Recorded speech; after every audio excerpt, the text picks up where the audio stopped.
Dear people, one of the great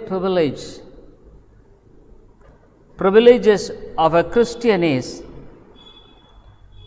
to have a sound mind. ஒரு கிறிஸ்தவனுடைய உன்னதமான ஸ்லாக்கியம் என்னவென்றால் ஒரு தெளிந்த மனதோடு வாழுகிற ஒரு அருமையான வாழ்க்கை. The Bible is very clear about this. வேதமானது இதை குறித்து மிக தெளிவாக நமக்கு சொல்லியிருக்கிறதை நாம் வாசிக்கிறோம். God has blessed us. 2 Timothy 1st chapter 7th verse. 2 தீமோத்தேயு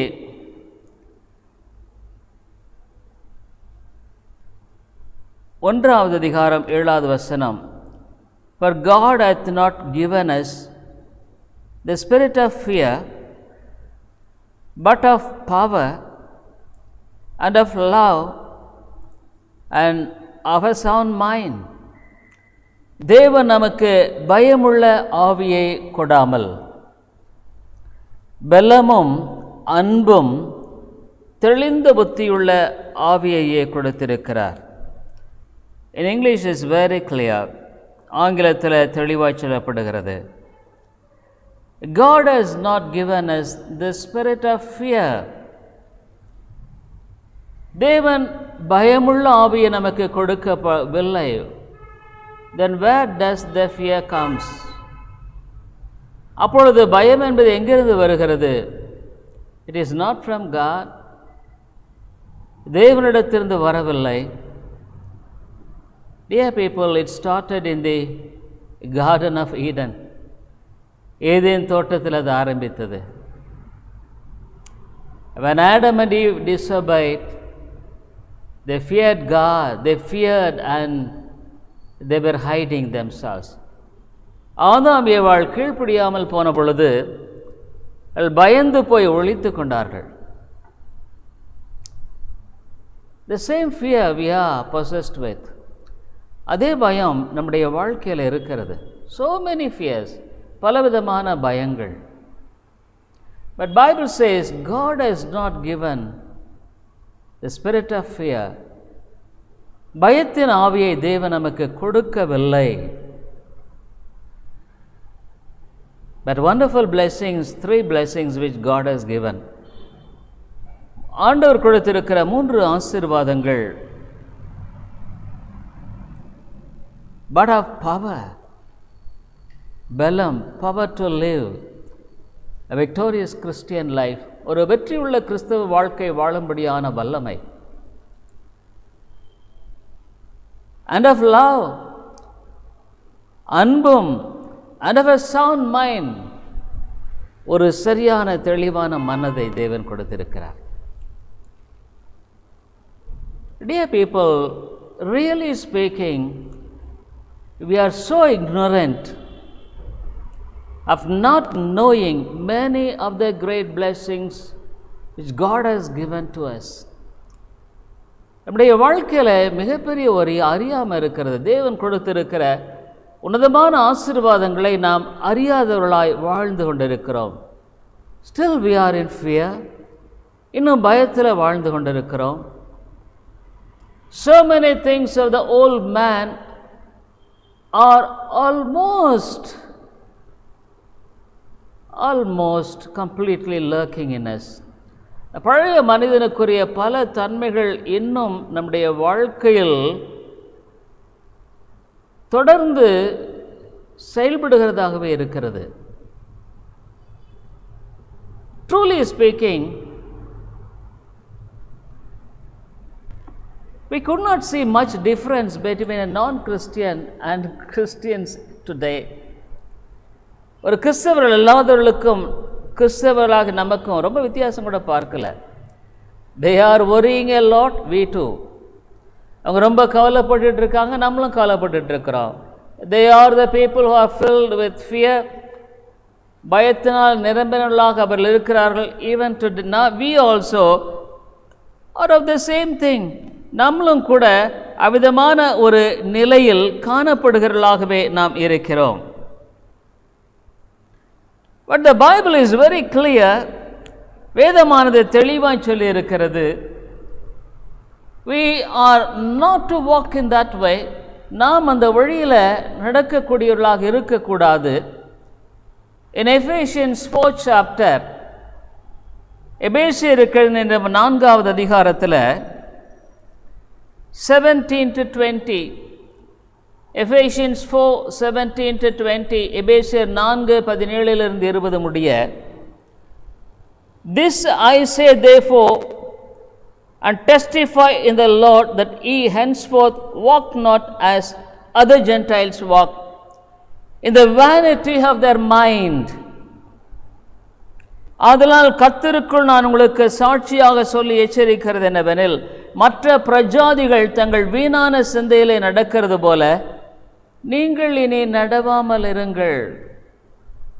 வீணான சிந்தனை, the vanity of their mind. A Christian is the one in which the mind is being renewed every day. ஒரு கிறிஸ்தவன் தன்னுடைய வாழ்க்கையில ஒவ்வொரு நாளும் அவனுடைய மனதிலே புதுப்பிக்கப்படுகிறான். He was like the heathen walking in the vanity of the mind previously. அவனுடைய வாழ்க்கையில பிரஜாதிகளைப் போல அவனுடைய மனதில் வீணான சிந்தனைகளினால பாதிக்கப்பட்டவனாகவே காணப்பட்டான். But now, இப்பொழுது he is having a renewal of a mind. மனம் புதிதாக்கப்படுகிறதுனாலே மறுரூபமாங்கள். You are being changed, you are being renewed, and you are being in the process of transformation of the mind. உன்னுடைய வாழ்க்கையில் ஒரு புதுப்பிக்கப்பட்ட ஒரு புதுமையான ஒரு மாற்றத்துக்குள்ளான மனநிலைக்குள்ளாய் வாழுகிற ஒரு வாழ்க்கை. Are you truly a person different from other heathens? மற்ற பிரஜாதிகளை விட உங்களுடைய வாழ்க்கையில் வித்தியாசமாக இருக்கிறதா? Or else in many ways are you really akin to their way of life? அல்லது அநேக விதங்களில் உங்களுடைய வாழ்க்கையில் அவர்களைப் போல ஒரு மனம் ஒத்த நிலையில் காணப்படுகிறீர்களா? The Bible says we ought not to walk in the vanity of the mind. மனதினுடைய அந்த வீணான சிந்தை. Or else I could say, how much of vanity is there in your mind? எவ்வளவு மாயையுடைய வாழ்க்கையில் இருக்கிறது. Still, dear people, our mind is occupied with a lot of vanity. நம்முடைய மனதானது அநேக மாயையினால பின்பற்ற பாதிக்கப்பட்டதாக இருக்கிறது.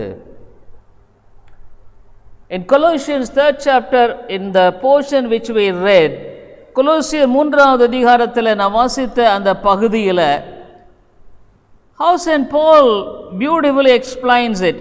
பரிசுத்த பவுல் எவ்வளவு அழகாக அதை வெளிப்படுத்துகிறார். If ye then be risen with Christ, seek those things which are above, where Christ sitteth on the right hand of God. நீங்கள் கிறிஸ்துவுடன் கூட எழுந்ததுண்டானால், if you are risen with Christ, கிறிஸ்துவுடனே கூட நீங்கள் எழுந்ததுண்டானால், if you are saved, ரட்சிக்கப்பட்டிருப்பீர்களானால், Bible says, seek those things which are above, மேலானவைகளை நாடுங்கள், where Christ sitteth on the right hand of God. கிறிஸ்து தேவனுடைய வலது பாரிசத்தில் வீற்றிருக்கும் இடத்தில் உள்ள மேலானவைகளை நாடுங்கள். Set your affections on things above. Second verse, not on things on the earth. பூமியில் உள்ளவைகளை அல்ல, மேலானவைகளையே நாடுங்கள். Are you able to cherish in heaven and the life in heaven with God? உங்களுடைய வாழ்க்கையில அந்த பரலோகத்தை குறித்தும் பரலோகத்தில் தேவனோடு இருக்கும்படியான காரியங்களை குறித்தும் உங்களுடைய வாழ்க்கையில் சந்தோஷப்படக்கூடிய உணர்வுகள் என்பது உண்டா? Dear people, many Christians today, they are so carnal in their mind. அநேக கிறிஸ்தவர்கள் அவருடைய மனதில் ரொம்ப ரொம்ப மாம்ச சிந்தை, கீழான அளவுகளை வாழுகிறவர்களாகவே காணப்படுகிறார்கள். But Bible says, if you are risen with Christ, கிறிஸ்துவோடு கூட எழுந்தது உண்டானால், dear people, God has given a sound mind to us. தேவன் ஒரு தெளிந்த மனதை கொடுத்திருக்கிறார். In spite of all your sufferings, எல்லா பாடுகள் மத்தியிலும், in spite of all your problems and difficulties, எல்லா பிரச்சனைகள் போராட்டங்கள் மத்தியிலும், I tell you, a Christian is the one in which he will act with a sound mind. ஒரு கிறிஸ்தவன் ஒரு தெளிந்த புத்தியின் மனதோடு கூட செயல்படுகிறவனாய் காணப்படுகிறவனாக இருக்கிறான். Are you still living with carnality? மாம்ச சிந்தையோடு நீங்கள் இன்னும் வாழுகிறவர்களாய் காணப்படுகிறீர்களா? You see, in Colossians 3rd chapter 5th verse, கொலோசியர் 3வது அதிகாரம் 5வது வசனம், Mortify therefore your members which are upon the earth, fornication, uncleanness, inordinate affection, evil concupiscence, and covetousness, which is idolatry. ஆகையால் விபசாரம், அசுத்தம், மோகம், துரிச்சை, விக்கிரக ஆராதனையான பொருளாசை ஆகிய இவைகளை பூமியில் உண்டு பண்ணுகிற உங்கள் அவயவங்களை அழித்து போடுங்கள். Covetousness, பொருளாசை, இட்ஸ் a dangerous sin, பயங்கரமான பாவம். God accounts it as idolatry. அது விக்கிரக ஆராதனைக்கு சமம் என்று ஆண்டவர் சொல்லுகிறார். Dear people,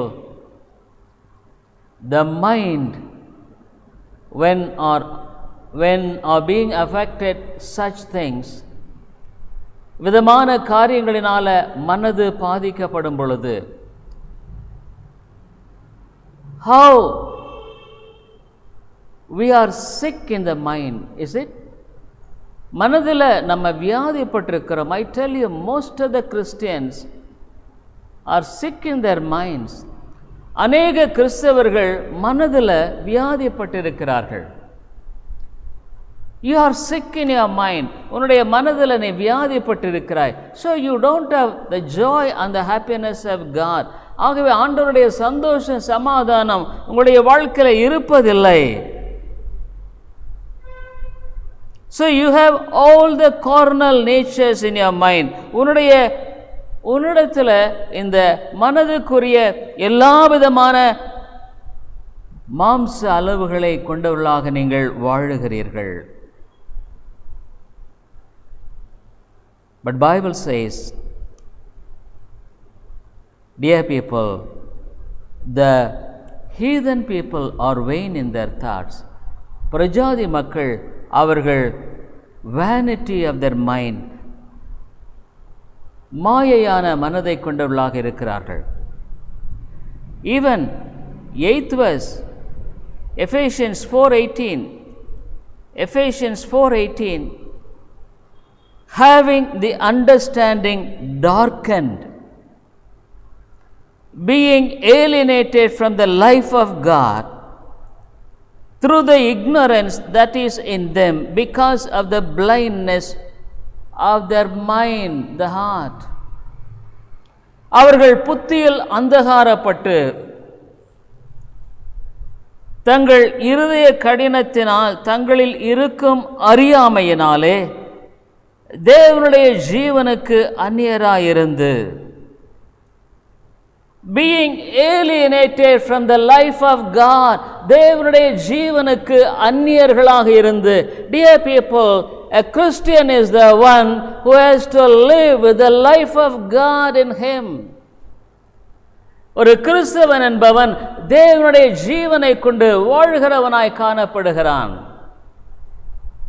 He was dead in his soul when he was not knowing God. தேவனை அறியாத பொழுது அவனுடைய வாழ்க்கையில அவனுடைய ஆத்துமாவில் மரித்தவனாக இருந்தான். But when the breath of God is being breathed again into his souls, அவனுடைய ஆத்துமாவில் அவிதமாக மறுபடியுமாக தேவனுடைய ஜீவ சுவாசம் ஊதப்படும் பொழுது he become a living soul. அவன் ஒரு ஜீவ ஆத்துமாவாக இருக்கிறான். He lives with the life of God. தேவனுடைய ஜீவனில் வாழுகிறவனாய் காணப்படுகிறான். But Bible says these people, heathen people, they are alienated from the life of God. ஆனால் இந்த பிரஜாதி மக்கள் தேவனுடைய ஜீவனுக்கு அந்நியராயிருந்து they don't know about the life of God. தேவனுடைய ஜீவனை அவர்கள் அறியவில்லை. I ask you, do you know that? Do you have that? அதை அறிந்திருக்கிறையா? அதை பெற்றிருக்கிறையா? Are you living with that every day? அதை கொண்டு ஒவ்வொரு நாளும் நீ வாழுகிறாயா? Just examine, dear friend. என் அன்பனே, நன்மையான நண்பனே, ஆராய்ந்து பார். Many people think this is not for me. இது எனக்கு இல்லை.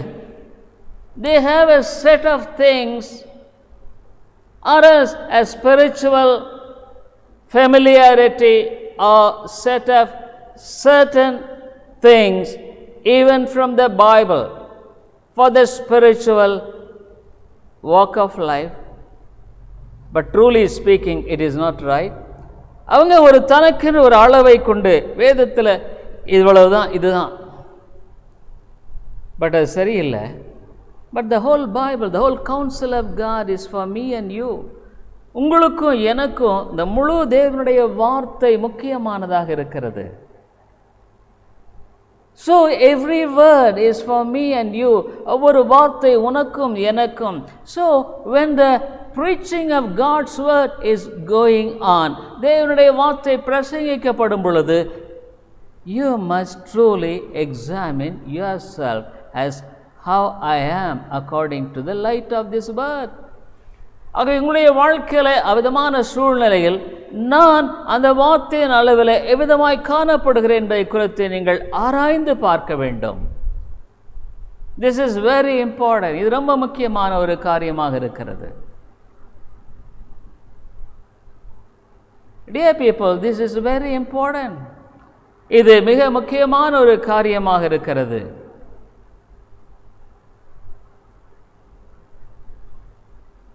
Then you are in the right place. அப்படின்னா நீ சரியான இடத்துல இருக்கிற. Are you an occasional Christian of sometimes feeling about your sin or unworthiness? Occasionally, எப்போது ஒரு முறை உன்னுடைய அபாத்திர தன்மையை, உன்னுடைய குறைவான நிலை உணர்கிற ஒரு நபராக நீ காணப்படுகிறையா? So you must examine, ஆராய்ந்து பார்க்க வேண்டும். I have been telling a person, how could you identify a person who is saved? This morning I spoke. இந்த காலையில் அதை பற்றி நான் பேசினேன். ஒரு மனுஷன் ரட்சிக்கப்பட்டிருக்காங்கிறத எப்படி கண்டுகொள்ள முடியும்? He will work out his own salvation with fear and trembling. Philippians 2:12. அவனுடைய வாழ்க்கையில் தன்னுடைய ரட்சிப்பை நிறைவேற அவன் பிரயாசப்படுவான். Because it is God who worketh in him to will and to do his good pleasure. ஏன்னா தேவனே அவனில் அந்த விருப்பத்தையும் செய்ய உண்டாக்குறவராக இருக்கிறார். So there is life in him. அவனுக்குள்ளாக ஜீவன் இருக்கிறது. This life is living. இந்த ஜீவனானது ஜீவிக்கிறதாக இருக்கிறது. So when the Spirit of God is there, பரிசுத்த ஆவியானவர் இருக்கும் பொழுது, when he works in you to will and to do his good pleasure, அவருடைய சித்தத்தை அறிகிற அல்லது அவருடைய சித்தத்தை விரும்புகிற விருப்பத்தை செய்ய அவர் உன்னில் உண்டாக்கும் பொழுது, you will work out your own salvation with fear and trembling. உன்னுடைய வாழ்க்கையில் அந்த பயத்தோடு நடுக்கத்தோடு ரட்சிப்பு நிறைவேற பிரயாசப்படுவாய். You will have the holy fear of God. தேவனுடைய பரிசுத்த பயம் இருக்கும். உன்னுடைய வாழ்க்கையில் every time you will examine where I am. நான் எங்கே இருக்கேன் என்பதை குறித்து ஒவ்வொரு முறையும் உன்னுடைய வாழ்க்கையில் நீ ஆராய்ந்து பார்க்கிற காரியம் இருக்கும். Probably sometimes there may be some sort of lukewarmness. சில சமயங்களில் கொஞ்சம் குறைந்த அளவில் இருக்கான். But it can't continue. அதை தொடர்ந்து இருக்க முடியாது. Because the Spirit of God dwelling in you always works in you and motivates you. பரிசுத்த ஆவி உனக்குள்ளாக இருக்கும் பொழுது அவர் அவிதமாக உன்னில் செயல்படுகிறார், உன்னை அதை செய்யும்படியாக தூண்டுகிறார். If you don't have that initiation in you, உனக்குள்ளாக அந்த தூண்டுதலின் காரியம் இல்லை என்றால், I doubt your salvation, my dear friend. உன்னுடைய ரட்சிப்பை நான் சந்தேகிக்கிறேன். This evening I saw a question put to Pastor John MacArthur. John மெக்கார்த்தருக்கு இந்த மாலையில் ஒரு கேள்வி கேட்கப்பட்டதை நான் கேட்டேன். How can a person be sure of his salvation? ஒரு ரட்சிப்பு, ஒரு மனிதனுடைய ரட்சிப்பை குறித்த நிச்சயத்தை எவ்விதமாக கண்டுகொள்ள முடியும்? He is a great man of God. அவர் மிகப்பெரிய ஒரு தேவனுடைய மனுஷன். But still I could not be satisfied with his answer. I'm sorry, this is not just to find fault with him. அவரிடத்தில் குற்றம் கண்டுபிடிக்கும்படியாக அந்த பதிலை நான் முழுக்க ஏற்றுக்கொள்ள முடியவில்லை. Why? Because even though I have been a Christian for so many years, அநேக ஆண்டுகளாக நான் கிறிஸ்தவனாக இருந்தாலும் கூட, this question was there in me. இந்த கேள்வியானது எனக்குள்ளாக இருந்தது உண்மை. Probably I also was not able to answer it fully and properly. இந்த காரியத்தை குறித்து நானும் சரியான விதங்களில் அல்லது முழுமையாய் விளக்கப்படுத்த முடியவில்லை. But hopefully it was 2 or 3 weeks back, I believe. I do not remember. அநேகமாக 2-3 வாரங்களுக்கு முன்பாக, when I was preaching, probably the week before last week or something like that, நான் பிரசங்கம் பண்ணும் பொழுது the Spirit of God spoke to me very clearly. பரிசுத்த ஆவி என்னோட கூட பேசின காரியம், this is the sign of a true converted Christian. ஒரு ரட்சிக்கப்பட்ட மனிதனுடைய உண்மையான ஒரு அடையாளம் இதுதான். This here we see both the work of God, அதில் தேவனுடைய செயலை பார்க்கிறோம், and the reflection of the work of God in a person, ஒரு மனிதனில் அதனுடைய பிரதிபலிப்பையும் இது வெளிப்படுத்த. It's a beautiful verse, அழகான வசனம். I am so much satisfied with this verse. இந்த வசனத்தினால ரொம்ப திருப்தி அடைந்து இருக்கிறேன். So even in a church, ஒரு சபையில் கூட, how to identify whether a person is saved or not, ஒரு மனிதன் உண்மையாலுமே ரட்சிக்கப்பட்டிருக்கிறாரா இல்லையா என்பதை எவ்விதமாக கண்டுகொள்வது? He will work out his own salvation with fear and trembling. தன்னுடைய ரட்சிப்பை பயத்தோடு நடுக்கத்தோடு நிறைவேறும்படியாக அவன் பிரயாசப்படுவான். It's true, he will have a struggle. போராட்டம் இருக்கும். But I tell you, it's a good sign. இது நல்ல ஒரு அடையாளம். This evening I asked you, do you have such a struggle in your life? உன்னுடைய வாழ்க்கையில் அவிதமான ஒரு போராட்டம் இருக்கிறதா? Do you have such a fear and trembling before God in the Spirit, with an interest or with an earnest longing that you should work out your salvation?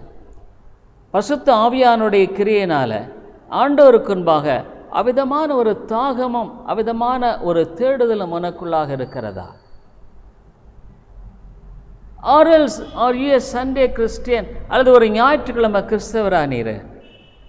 All the 6 days your mind is fully occupied with the world. 6 நாட்களும் உலகத்தினால உங்களுடைய மனது ஆழமாக லயித்திருக்கிறது. Or else even you may be appearing to be a Christian in the outward, but in the inner heart your heart is completely cooled down.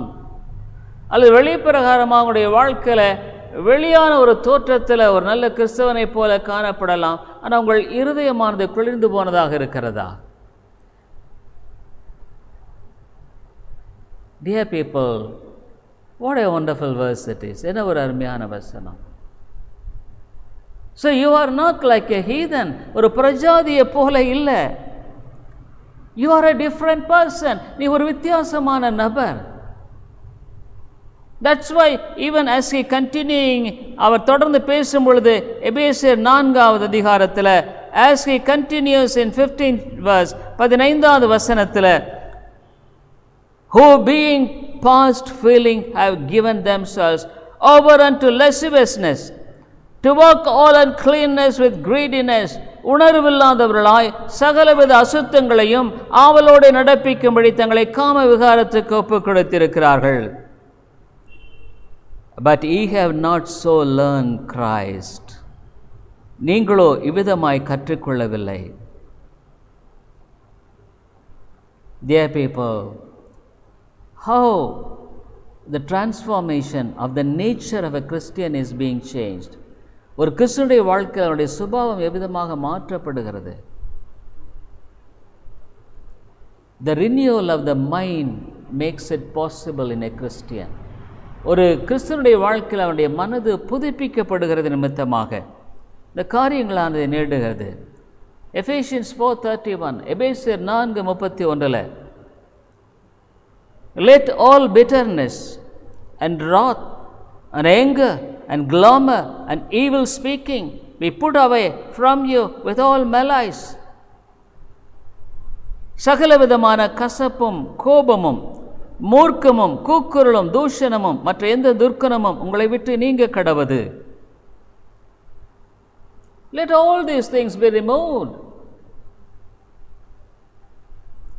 Even in Colossians 3rd chapter 8 to 10, கொலோசியர் 3வது அதிகாரம் 8 வசனத்திலிருந்து, but now ye also put off all this anger, wrath, malice, blasphemy, filthy communication out of your mouth. இப்பொழுதோ கோபமும் மூர்க்கமும் பொறாமையும் உங்கள் வாயில் பிறக்கலாக தூஷணமும் வம்பு வார்த்தைகளுமாய் இவையெல்லாம் விட்டுவிடுங்கள்.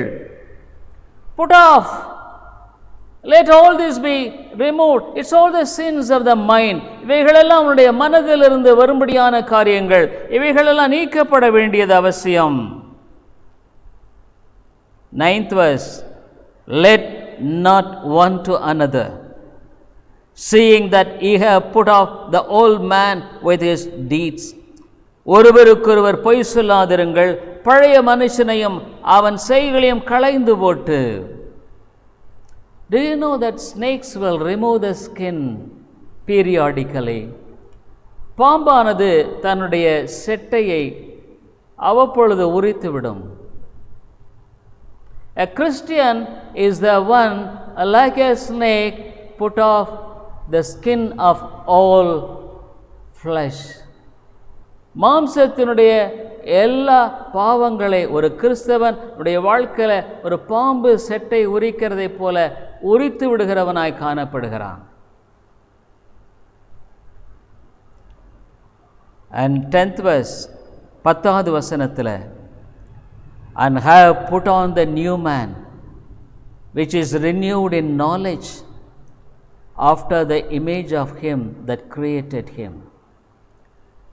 தன்னை சிருஷ்டித்தவருடைய சாயலுக்கு ஒப்பாய். What a beautiful verse it is. என்ன ஒரு அருமையான வசனம். தன்னை சிருஷ்டித்தவருடைய சாயலுக்கு ஒப்பாய் பூரண அறிவடையும்படி புதிதாக்கப்பட்ட புதிய மனுஷனை தரித்து கொண்டிருக்கிறீர்களே.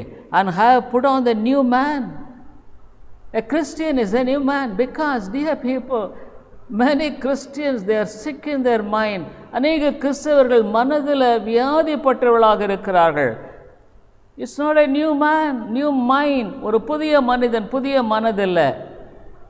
It's not a sound mind. ஒரு தெளிந்த புத்தி, நல்ல ஆரோக்கியமான மனதில்லை. Which is renewed in knowledge after the image of him that created him. Renewed in knowledge. What a wonderful, பூரண அறிவடையும்படி புதிதாக்கப்பட்ட புதிய மனுஷனை தரித்து கொண்டிருக்கிறீர்களே. Dear people, so we have been seeing, capturing every thought of the mind. I mean, what is meant by that? சிந்தை ஒவ்வொன்றையும் கிறிஸ்துவுக்குள் சிறைப அப்படின்னா என்ன? Removing all these things, இவளெல்லாம் நீக்கிவிட்டு having a sound mind, ஒரு தெளிந்த புத்தியோடு வாழுகிற ஒரு வாழ்க்கை. Our mind is a dustbin. Do you know that? நம்முடைய மனது ஒரு குப்பை தொட்டி. It will be, all the dust will be there. தேவையில்லாத எல்லா குப்பையும் அது இருக்கும். But for a person who is renewed in knowledge, புதிதாக்கப்பட்ட மனுஷனாக இருக்கிற அவனுடைய வாழ்க்கையில், what a wonderful thing. His mind is not a dustbin. அவருடைய மனது ஒரு குப்பை தொட்டி இல்லை. There is the life of God which we have seen previously. இதுக்கு முன்னால் பார்த்தோம். There the life of God is there. தேவனுடைய ஜீவன் அங்கே இருக்கிறது. Is a living mind. ஜீவனுள்ள ஒரு மனது. I honestly ask you, how are you, dear friend? நான் உன்னை நேர்மையாக கேட்குறேன், எப்படி இருக்க? So I have been telling that this mind could be renewed positively and negatively. நேர்மறையாகவும் எதிர்மறையாகவும் இந்த மனதானது கட்டுப்படுத்தப்பட்டு புதுப்பிக்கப்படுகிறது. In Romans 12:2 also it's very beautifully explained. ரோமர் 12:2 கூட ரொம்ப அழகாக சொல்லப்பட்டிருக்கிறது. And be not conformed to this world, but be it transformed by the renewing of your mind, that ye may prove what is that good and acceptable and perfect will of God. Transformed by the renewing of your mind. நீங்கள் உங்கள் இந்த பிரபஞ்சத்திற்கு ஒத்த வேஷம் தெரியாமல் தேவனுடைய நன்மையும் பிரியமும் பரிபூர்ணமான சித்தம் என்று பகுத்தறியத்தக்கதாக உங்கள் மனம் புதிதாகிறதுனாலே மறுரூபமாகுங்கள். The transformation of a Christian in the mind. ஒரு கிறிஸ்துவனுடைய வாழ்க்கையில் அவனுடைய மனதில் புதிதாக்கப்படுதல். Dear people, I have been explaining to you this morning even. இந்த காலையிலும் கூட நான் உங்களிடத்தில் சொன்னேன். What a wonderful thing it is. என்ன ஒரு அருமையான காரியமாக இருக்கிறது. In Romans 6:6, ரோமருக்கு நிருபம் 6வது அதிகாரம் 6வது வசனத்தில், knowing this, that our old man is crucified with him, that the body of sin might be destroyed, that henceforth we should not serve sin. பாவத்துக்கு ஊழியம் செய்யாமல், you are not a born slave to serve sin. பாவத்துக்கு நீ ஊழியம் செய்யும்படியான அடிமை இல்லை. You have been a person serving sin before you were converted. நீ ரட்சிக்கப்படுவதற்கு முன்பாக பாவத்துக்கு நீ ஊழியம் செய்து கொண்டு வந்தாய். But now, ஆனால் இப்பொழுது, oh dear people, பழைய மனுஷன், the old man, the mind is crucified with Christ. கிறிஸ்துவோடு கூட சிலுவையில் அறையப்பட்டிருக்கிறது. Henceforth we should not serve sin. இனி பாவத்திற்கு ஊழியம் செய்யாதபடிக்கு. What a wonderful thing it is, dear friend. அருமையாலே, எவ்வளோ ஒரு அருமையான காரியம் இல்லைங்க இது. What a beautiful thing. என்ன ஒரு அருமையான காரியம். So what I conquer my mind, என்னுடைய மனதை விதமாக வெற்றி கொள்ளுகிறேன். That's why I have been showing you 1 Thessalonians 1 தெசலோனிக்கேயரை உங்களுக்கு நான் காண்பித்தேன்.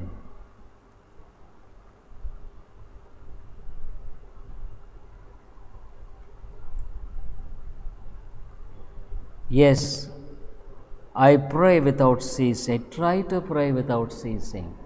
இடைவிடாமல் ஜெபிக்கும்படியாக நான் பிரயாசப்படுகிறேன். So my mind is occupied in connection with God. தேவனோடு எனக்கு இணைந்த ஒரு இணைப்பை என்னுடைய மனது கொண்டிருக்கிறது. And all the things, all negative influences are being not able to intrude in my mind because I am in communion with God and I pray. It's a wonderful opportunity to pray. என்னுடைய வாழ்க்கையில் என்னுடைய மனதானது அங்கே வெளியே இருந்து பாதிக்கப்படுகிற எல்லா காரியங்களையும் தடுத்தாட்கொள்ளத்தக்கதாக நான் ஜெபத்தில் ஈடுபடும் பொழுது தேவனோடு கொண்டிருக்கிற உறவுக்குள்ளாக நான் காணப்படுகிறேன். I could pray for so many burdens. அநேக பாரங்கள். Some of the people, even when they hear, then they ask me to pray. எத்தனை பேர் ஜெபிக்கும்படியாக கேட்டுக்கொண்டவர்களை I remember and pray for them. அவர்களை நினைவு கூர்ந்து ஜெபிக்கிறேன். So many various burdens. அநேக பாரங்களுக்காக ஜெபிக்கிறேன். I pray for the people whom I know. அறிந்த அநேக மக்களுக்காக ஜெபிக்கிறேன். I pray for the difficulties. உடைய பிரச்சனைகளுக்காக ஜெபிக்கிறேன். I pray I could spend more time in prayer. அதிகமான நேரத்தை நான் ஜெபத்தில் செலவிடுகிறேன். Pray without ceasing. இடைவிடாமல் ஜெபியுங்கள். I could remember in 1986 or 7, 1986-87 நினைக்கிறேன். There were 2 young people with me who were being trained for the ministry. ஊழியத்துக்காக பயிற்சி செய்யும்படியாக பெரும்படியாக 2 பேர் என்னோடு கூட இருந்தார்கள். I told them these things, it seems, இந்த காரியங்களை நான் சொன்னதாக after so many years that brother told me, how you said, I could not erase it from my mind. நீங்க சொன்னது எனக்கு என் மனசிலிருந்து நீங்கி போகவே இல்லை. So influencing the mind with a positive attitude, மனதை நேர்மறையான விதத்தில் பாதிக்கும்படியான காரியங்களாக இருக்கிறது. Philippians 4th chapter, பிலிப்பியருக்கு 4வது அதிகாரம், 4th verse, rejoice in the Lord always, and again I say rejoice. கர்த்தருக்குள் எப்பொழுதும் சந்தோஷமாயிருங்கள், சந்தோஷமாயிருங்கள் என்று மறுபடியும் சொல்லுகிறேன். Let your moderation be known unto all men, the Lord is at hand. உங்கள் சாந்த குணம் எல்லா மனுஷருக்கும் தெரிந்திருப்பதாக, கர்த்தர் சமீபமாயிருக்கிறார். Be careful for nothing, but in everything by prayer and supplication with thanksgiving, let your requests be made known unto God. நீங்கள் ஒன்றுக்கும் கவலைப்படாமல் எல்லாவற்றையும் குறித்து உங்கள் விண்ணப்பங்களை ஸ்தோத்திரத்தோடு கூடிய ஜெபத்தினாலும் வேண்டுதலினாலும் தேவனுக்கு தெரியப்படுத்துங்கள். And the peace of God which passeth all understanding shall keep your hearts and minds through Christ Jesus. அப்பொழுது எல்லா புத்திக்கும் மேலான தேவ சமாதானம் உங்கள் இருதயங்களையும் உங்கள் சிந்தைகளையும் கிறிஸ்து இயேசுவுக்குள்ளாக காத்துக்கொள்ளும். 8th verse, this is the verse which he was mentioning, remembering after so many years. அநேக ஆண்டுகள் கழித்து இந்த வசனத்தை தான் அவர் என்னிடத்தில் சொன்னார். Finally, brethren, whatsoever things are true, whatsoever things are honest, whatsoever things are just, whatsoever things are pure, whatsoever things are lovely, whatsoever things are of good report, if there be any virtue, and if there be any praise, think on those things. கடைசியாக சகோதரரே, உண்மையுள்ளவைகள் எவைகளோ, ஒழுக்கமுள்ளவைகள் எவைகளோ, நீதியுள்ளவைகள் எவைகளோ, கற்புள்ளவைகள் எவைகளோ, அன்புள்ளவைகள் எவைகளோ, நற்கீர்த்தியுள்ளவைகள் எவைகளோ, புண்ணியம் எதுவோ, புகழ் எதுவோ, அவைகளையே சிந்தித்துக் கொண்டிருங்கள். There is a positive attitude of mind. St. Paul writes to the Philippines. பிலிப்பியர் மக்களுக்கு எழுதுகிறார். Oh dear people, in the next verse he says, the God of peace shall be with you. தேவ சமாதானம் உங்களோடு இருக்கும். So I pray always. I encourage you, try to pray always. நான் உங்களை உற்சாகப்படுத்துகிறேன், எப்பொழுதும் ஜெபிக்க பிரயாசப்படுங்கள். It's difficult, probably அது கஷ்டம்தான். The devil will never allow you to pray always. எப்பொழுதும் ஜெபிக்க பிசாசு விட மாட்டான்.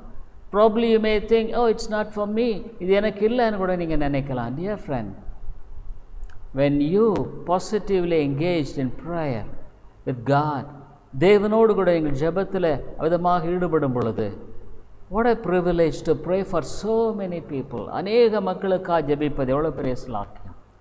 When Job prayed for his friends, God removed his difficulties. யோபு தன்னுடைய நண்பர்களுக்காக ஜெபித்த பொழுது ஆண்டவர் யோபின் பாடுகளை, கஷ்டங்களை எடுத்து போட்டார். Learn to pray. ஜெபிக்க கற்றுக்கொள்ளுங்கள்.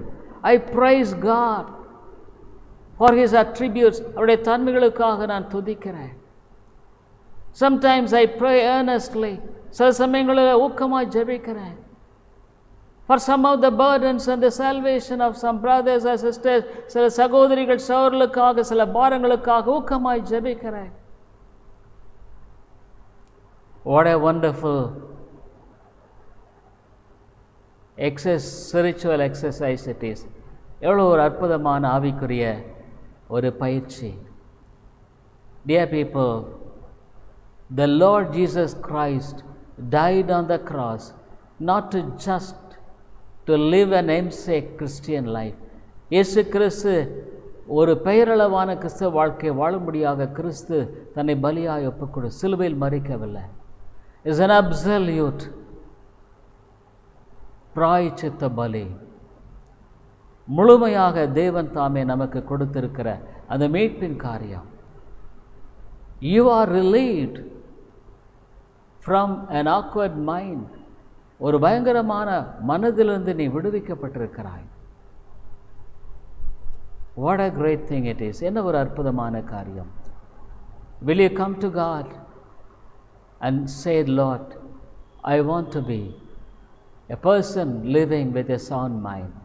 ஆண்டவரே, ஒரு தெளிவான மனதில் ஒரு மனிதனாய் நான் வாழ விரும்புகிறேன் என்று சொல்லுகிறீர்களா? Let us come to God. தேவனிடத்தில் வருவோம். Let's pray. ஜெபிப்போம். Father, we thank you, Lord, for a sound mind. ஒரு தெளிவான மனதுக்காய் ஸ்தோத்திரம். How many times we are sick in the mind. மனதில் வியாதிப்பட்டிருக்கிற all thoughts of worry, self-pity, கவலைகள், சுய பரிதாபம். But when we pray for others, so many things to pray. ஜெபிக்க வேண்டிய அநேக காரியங்கள் மற்றவர்களுக்காக நான் ஜெபிக்கும் பொழுது, what a wonderful thing it is that we are blessed and so many people are being blessed. நாங்கள் ஆசீர்வதிக்கப்படுகிறோம், அநேகர் ஆசீர்வதிக்கப்படுகிறார்கள். Our prayers are treasures which are being stored in heaven. உங்களுடைய ஜெபங்களானது பரலோகத்திலே பாதுகாக்கப்படுகிற பொக்கிஷங்களாக இருக்கிறது. Thank you, Lord. ஆண்டவரே, நன்றி சொல்லுகிறோம். இயேசுவின் நாமத்தில் ஜெபிக்கிறோம் நல்ல பிதாவே. Amen. I hope the Lord is blessing you through this preaching of God's word, and we are glad to inform you that you could contact me over my mobile phone and WhatsApp number 9842767184 and my email ID davidilongo100@gmail.com. davidilongo100@gmail.com. Thank you very much. கிறிஸ்துவுக்குள் அன்பானவர்களே, நீங்கள் தொடர்ந்து இந்த தேவ செய்திகள் மூலமாக ஆசீர்வதிக்கப்பட்டு வருகிறீர்கள் என்று நாங்கள் நம்புகிறோம்.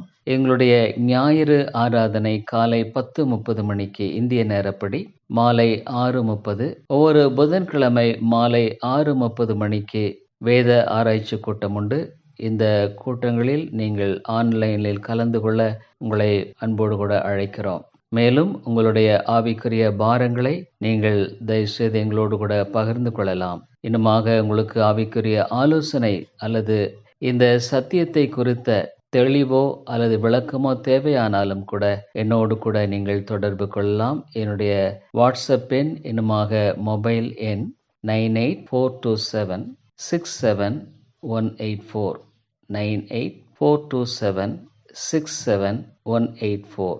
இன்னுமாக நீங்கள் இமெயிலில் தொடர்பு கொள்ள வேண்டுமானால் என்னுடைய இமெயில் ஐடி davidilongo100@gmail.com davidElango100@gmail.com. நன்றி.